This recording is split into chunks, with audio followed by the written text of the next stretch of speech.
Hey everybody, this is Mark with iAppleTech today, and today we're going to be testing the question, do iPhones get worse with age?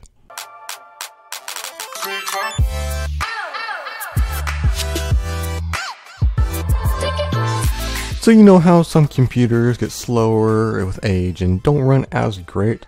Well, I was curious about the same with iPhones, and I have two iPhones right here we'll talk about in a little bit, and I was interested in seeing, does age affect how they perform? So let's go ahead and test that using Geekbench 3.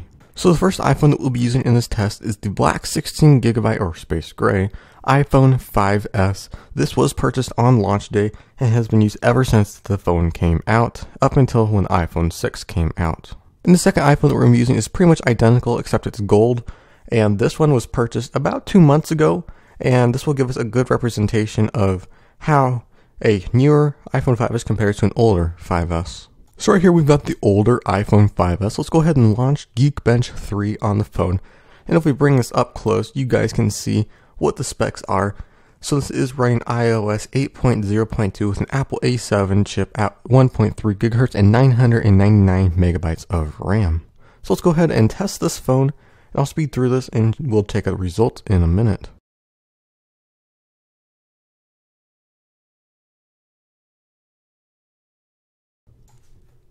So there we go, we have the results. 1414 is your single core score, and 2554 is your multi-core score. So let's go ahead and pull in the newer iPhone. So there we go. As you can see, same spec, same operating system. Nothing's changed between the two phones except their age.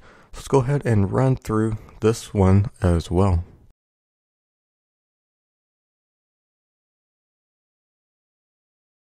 So as you can see, this one has a single core score of 1408 and a multi-core score of 2541.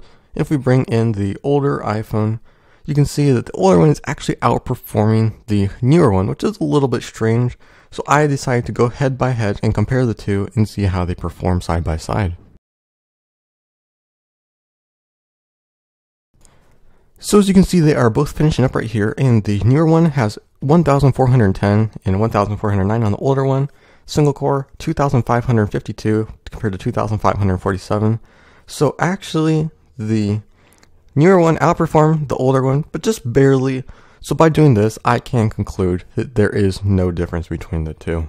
So while there may be a little bit of fluctuations between the two, that is expected because, you know, they're just hardware. Sometimes they perform differently, and I've done different tests and they perform differently every single time. So I can conclude with how close they were on that second test that there really is no difference at all, and they do not die over time. If this video helped you out, please feel free to leave this video a like, subscribe for more iPhone and Apple videos, comment if you have any questions. That's all for this video, and I'll see you in the next one.